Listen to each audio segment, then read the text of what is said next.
Dorothy Duff. I'm a master gardener. I had some people help me today. Would my helpers please stand up so we can give them some thanks?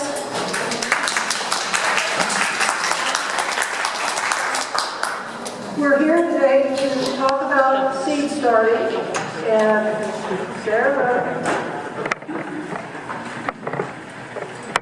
I've got to get around where I can see actually. You know, this time of year, I live up in the mountains, and we have snow, a little snow on the ground now, and we're going to have more tonight, I imagine, and I get sort of restless. And we've always had seed starting as a part of Master Gardeners. We used to grow most of the plants ourselves, and we still do that in a different format that everybody in their home grew plants. They brought them to a sale in the spring. And so seed starting has always been a part of Master Gardeners. But, you know, it's a lot of trouble. Why in the world would you want to start by seed, Sarah? Well, there are a lot of reasons. One is variety. Up in the mountains, we have a very short season. So I have to look for short season plants, whether it's tomatoes or something else. I also love flowers.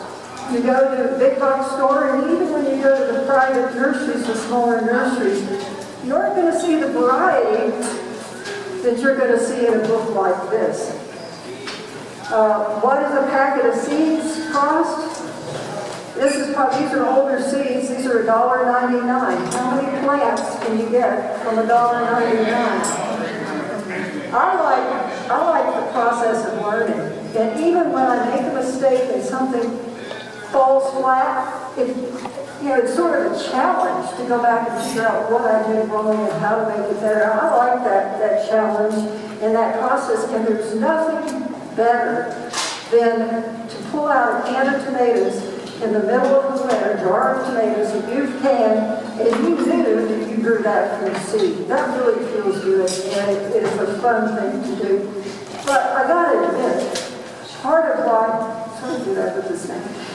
the reason I enjoy doing it is the social component, which you wouldn't normally think of. Unfortunately, one of my best friends, Mary Gorloff, couldn't be here today. She had recent surgery, and she's really worried about having her therapies interrupted by getting COVID. But we would get together at a little restaurant up in the mountains. We get out a seed catalog. We start going through it, and it was really, really dangerous. The two of us, I think we spent $400 one year on seeds. We shared them with others. She grew them for schools. I grew some for Master Gardeners. I grow some for a food bank in the East Mountains. So, it spread around, but we got sort of carried away, but we're still working on those seed packets right now. So it's a wonderful excuse to get together with friends, and each packet of seeds has 50 seeds in it. So 4 of you get together and you divide up that pack, okay? Sarah? Again, this is why I started from seed. I have a short season. This is what it looked like right after New Year's, and it will probably look like this tomorrow morning. These are some of the raised beds that I grow in. Okay? So what are you going to choose? First, you have to look at your climate. You're going to hear a lot about climate if you haven't already. You want to use something you want to pick plants that you think are going to perform well for you. Also, it's really good to check your neighborhood. If there's a good gardener in the neighborhood, find out what some of their favorite varieties are, because within a neighborhood, if you go from the heights down to the valley, you have a wide range of weather that you have to deal with and climate variations. So that's the first consideration. How much space do you have? Are you going to grow in containers? I grow a lot of things in containers and raised beds. The raised beds are mainly because I have a lot of gophers, and I have to put wire on the bottom of the beds. Do you want to grow heirlooms? Open pollinated? Do you know what open pollinated means? Anybody? Kathy, what does open pollinated mean?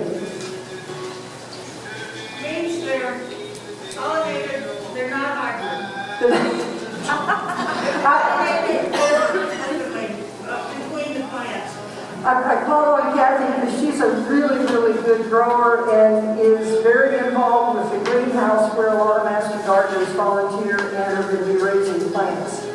And there are different seed types. There's a regular seed, looks like any kind of seed. And now they've started taking very small seeds and putting them together in a pellet form. Two different seed forms require two different types of planting, okay?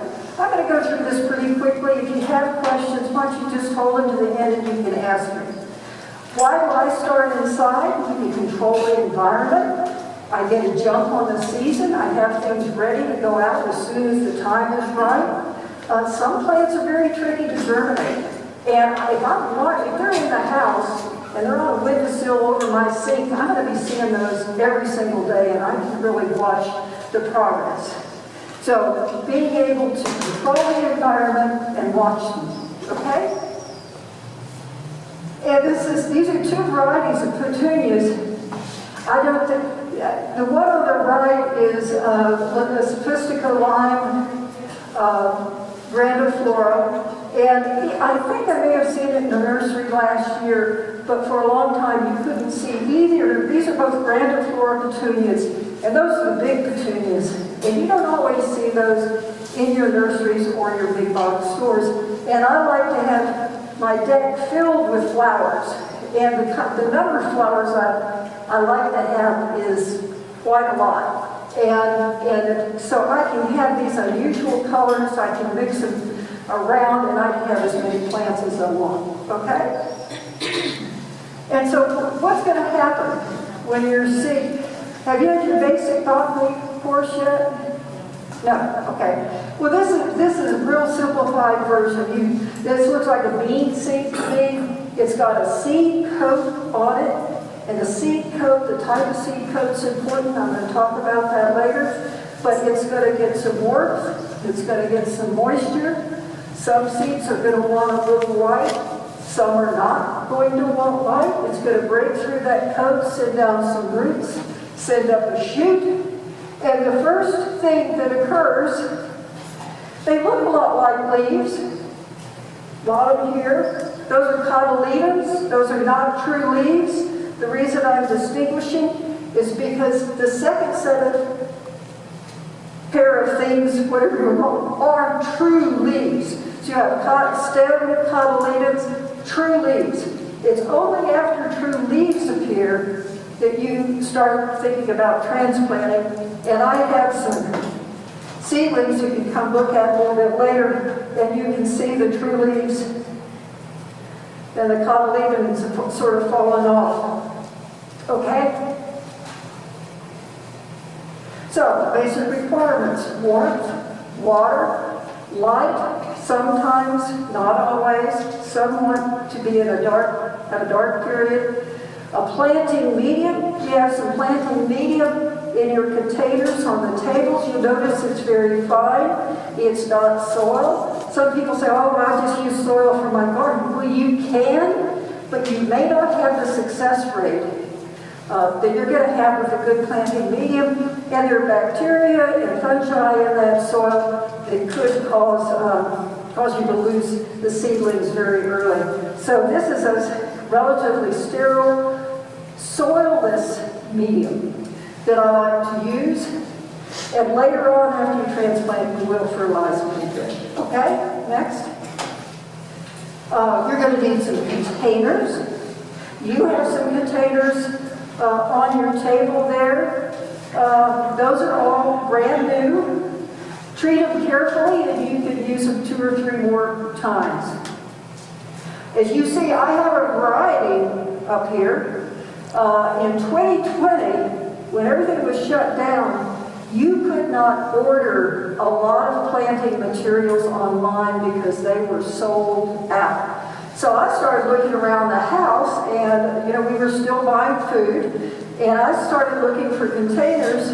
Well, things I like to eat, but containers that were deep enough to start some seedlings in. These didn't have holes. I poked some holes in the bottom of it because you got to have drainage. My husband loves mushrooms.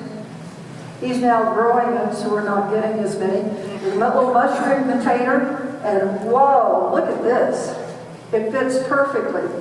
Once you get your seedlings going, you're going to want to water from the bottom, because that cuts down on the possibility of them getting a disease called damping off, which I'll mention later.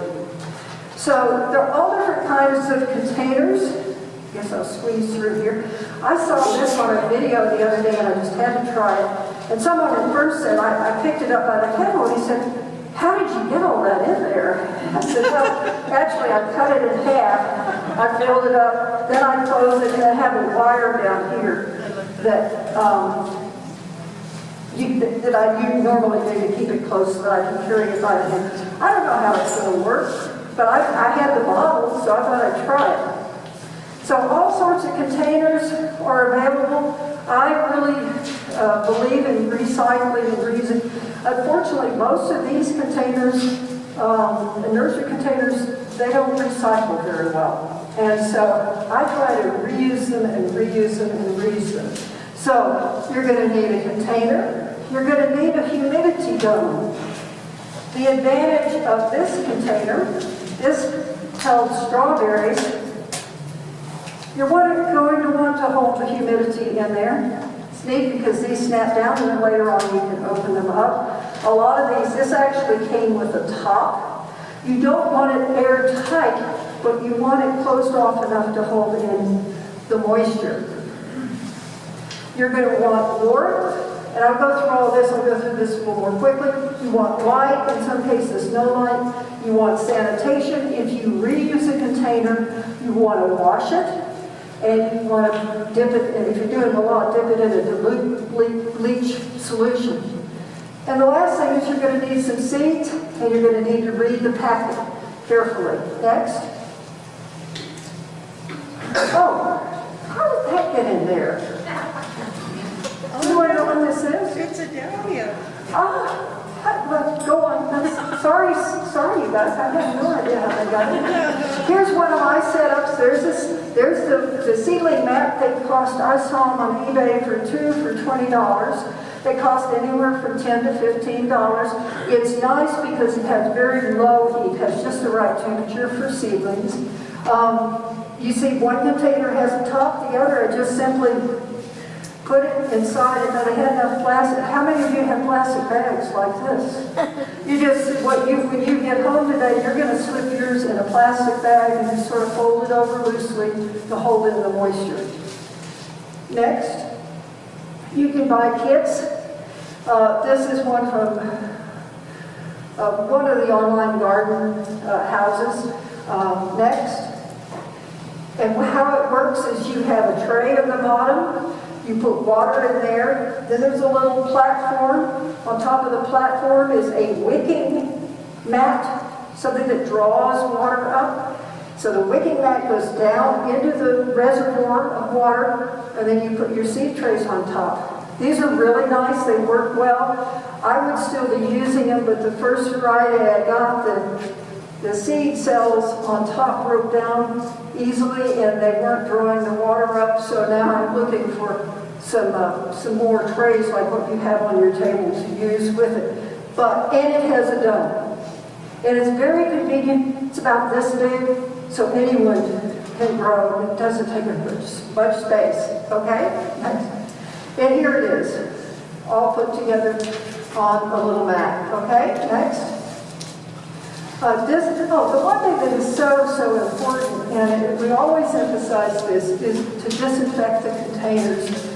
You can reuse all of these things, but you want to wash and you want to dip it in a diluted chlorine, Clorox solution. And here I have a bag, quarter of a cup. This is not exact. Quarter of a cup to a gallon of water. And just put it in there, leave it for 5 minutes or so, and then let it air dry.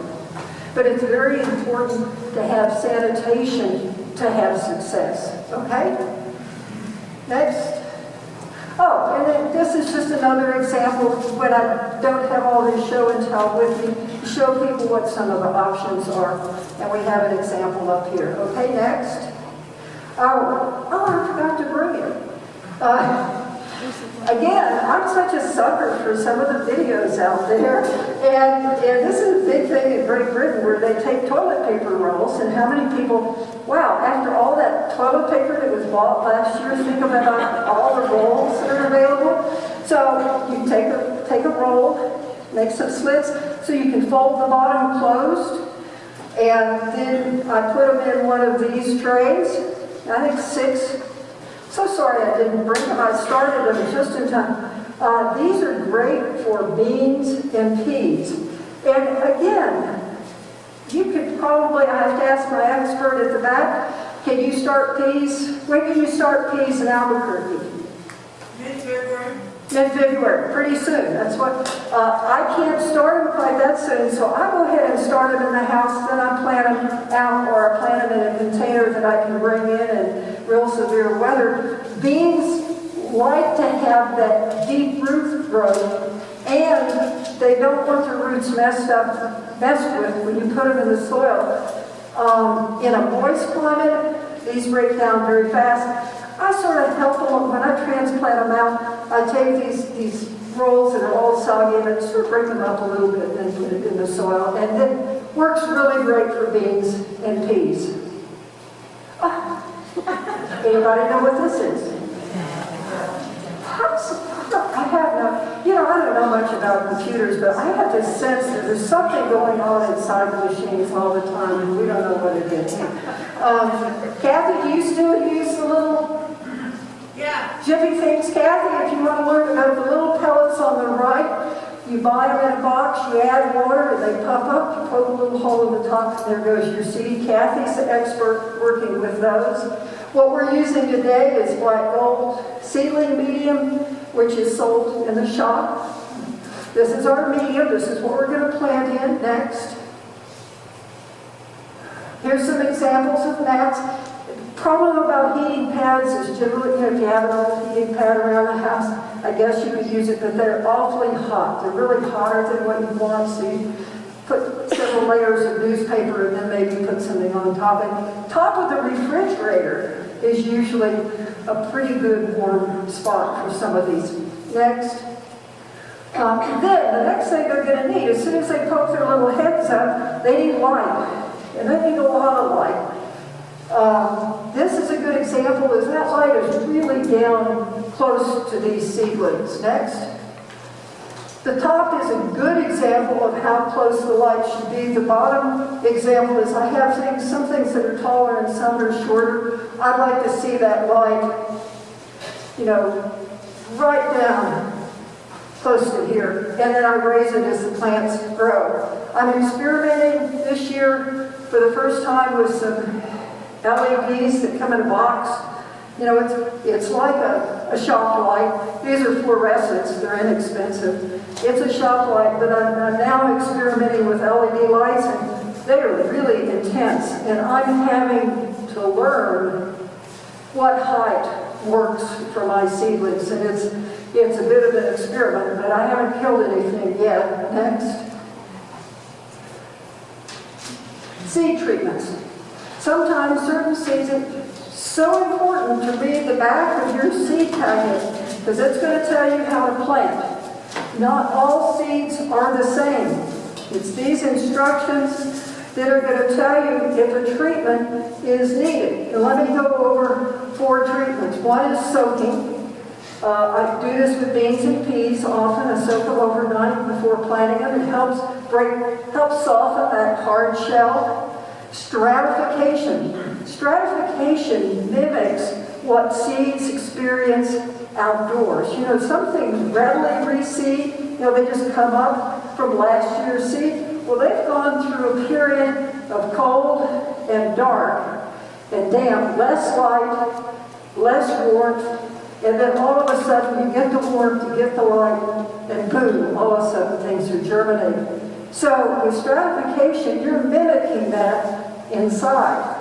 And often this means it varies. Again, you have to read. Sometimes they tell you just put the seed packets in the refrigerator. Other times it tells you to go ahead and plant them and let them be slightly damp and put them in the refrigerator for 2 to 3 weeks. So it varies, but again, you're then going to bring them out, expose them to light and warmth, and it's mimicking coming into spring. Next. Inoculation, this is a treatment that helps the mycorrhizae in the soil. And it's a powder that you use that helps activate some of the bacteria and fungi, the bacteria and fungi that you need in the soil. I do this with beans and peas, but as I understand, and Sarah would have to correct me, that once you've done this in a particular area, that unless you've killed the soil in some way, they're going to be there next year. You may not need to do it every year. The thing is, I rotate. So every year the beans and peas are in a different location. So I do inoculate the beans and peas every year. So I soak them, and then I do a little dusting with the powder, and then I plant them. Scarification is where you manually, physically break through the seed coat, rubbing it on an emery board, taking some fingernail scissors, making a little nick. I find that emery board's the easiest. You're just breaking up that seed coat a bit. That's scarification. So, depending on what your seed packet says, you might need to do this to certain seeds. Next. I just have no idea how these dahlias. Dorothy's a dahlia. Yeah, these dahlias just keep coming up. Next. Selection. We talked about this a lot. Based on your climate, you need to see how long it's going to take to produce the food that you want. Ask your neighbors. You simply may not find what you want at a big box store, maybe more so at the nursery. Although I got to give both the nurseries and the big box stores credit because they are having more heirloom and different variety products, but they won't have what you're going to find in these catalogs. And grow what you like to eat. Doesn't do any good to grow some. Well, this is sort of a family problem, but my husband loves okra. I don't. But I will go to a big box store and buy a 6-pack of okra for him and grow it. But, there's no point in, I think eggplant are beautiful, but I'll only grow a little eggplant because I'm not going to eat a lot of it. I will eat a lot of tomatoes, and I will can tomatoes and cucumbers and things like that. So think about what you like to eat or can and freeze. And freeze is a good option too. Next. Warning. Once you order from a catalog, you'll be getting them for the rest of your life, so just be prepared. And I meant to today, but I didn't get it done. I will be periodically bringing you, stop by here, and I leave seed catalogs on the back bench, and you're always welcome to take them home and look through them. And I brought some, Sarah brought some. These happen to be more bulbs that I picked up that were in one of the boxes. So you're going to read the packet, you're going to check for days of maturity, you're going to see if it's pelleted or non-pelleted, you're going to follow the instructions. It'll tell you the planting depth, it'll tell you how much light it needs, if any, and it will tell you if any kind of treatment needs to be done. Next.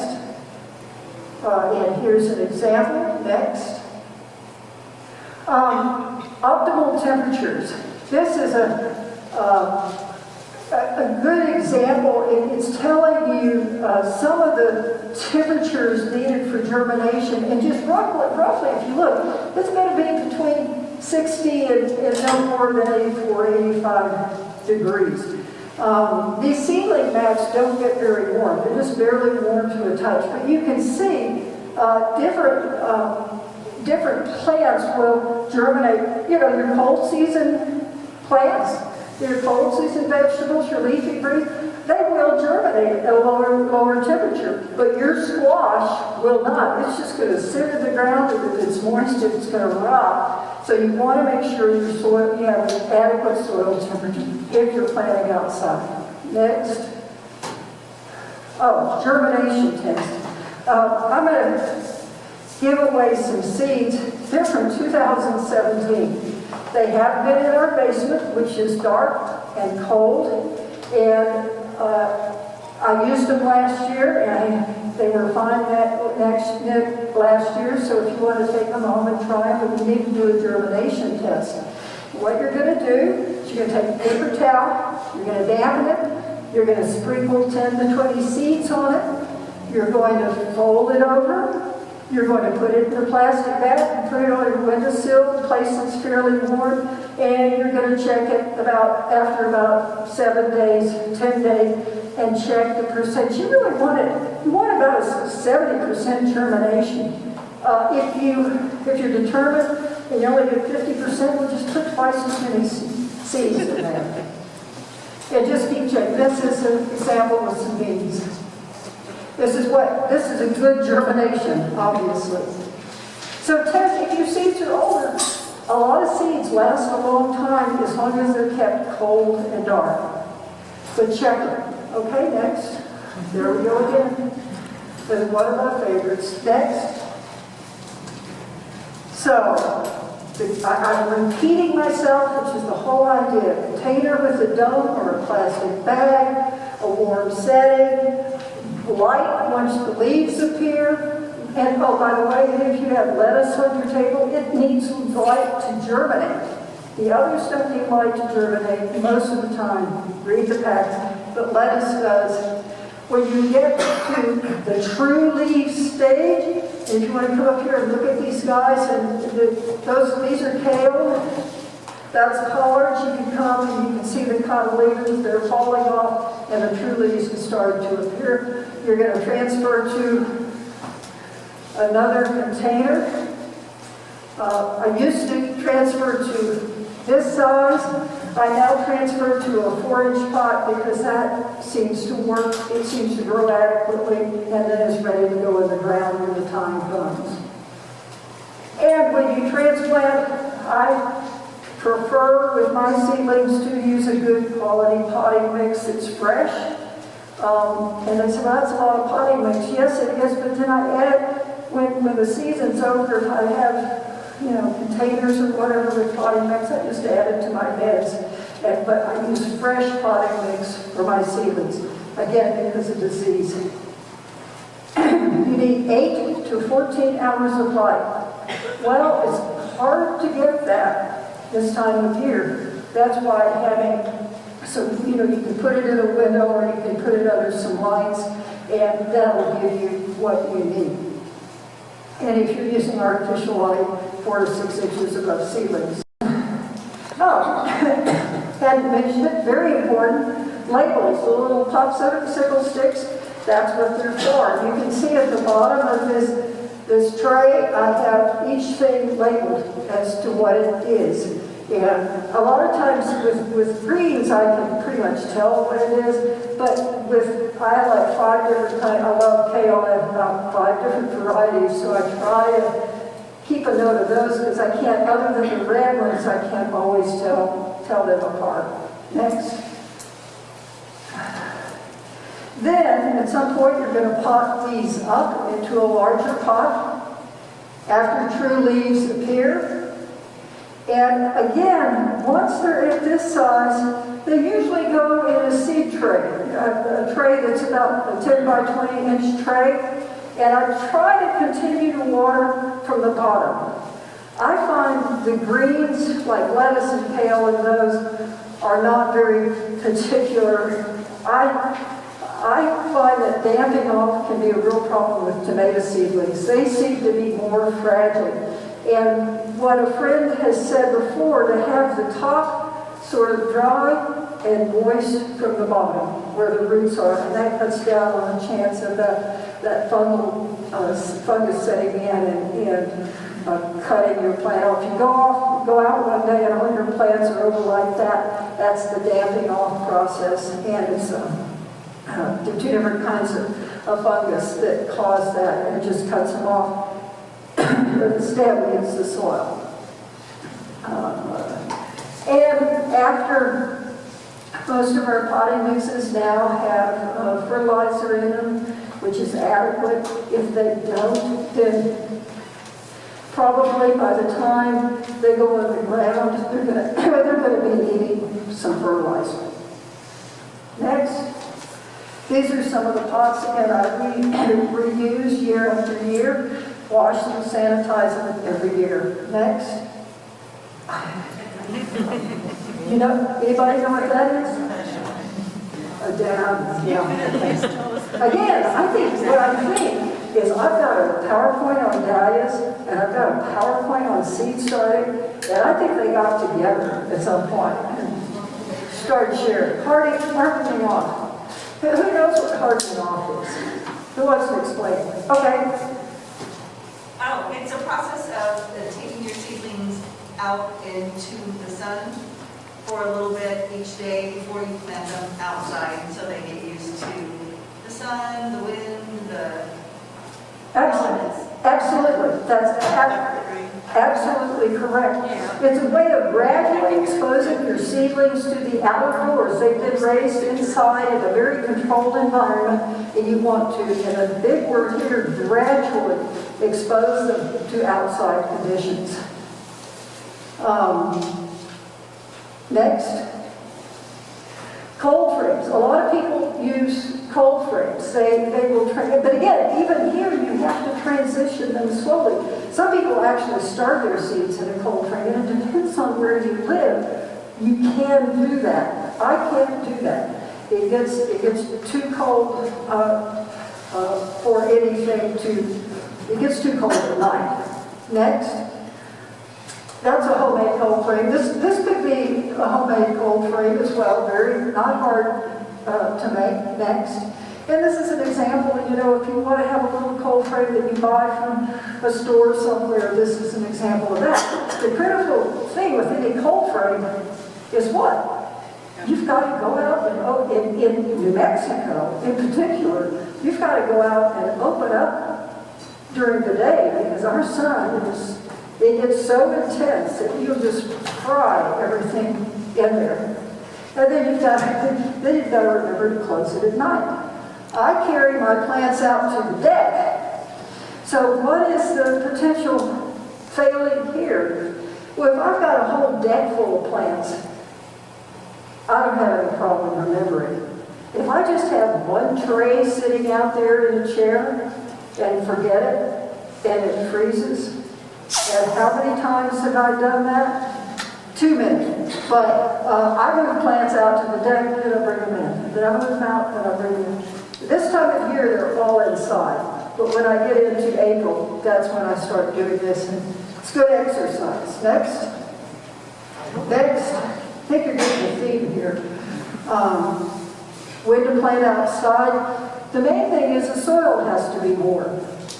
If you plant a tomato plant out and the soil is too cold, it probably won't die, but it also won't grow. So you usually want a temperature of at least 55 degrees. A lot of plants that are warm seasons plants would prefer at least 60 or 70 degrees. That takes a long time in the mountains. So I'm going to talk about some of the things I do to get ahead of that. Next. So when you're going to transplant to the garden, you're going to prepare your soil, you're going to check the temperature, you're going to consider mulches, you're going to consider protections, and you're going to be feeding once they're outside. Next. Soil thermometer. I don't know if they still sell them in the store here. That's where I got mine.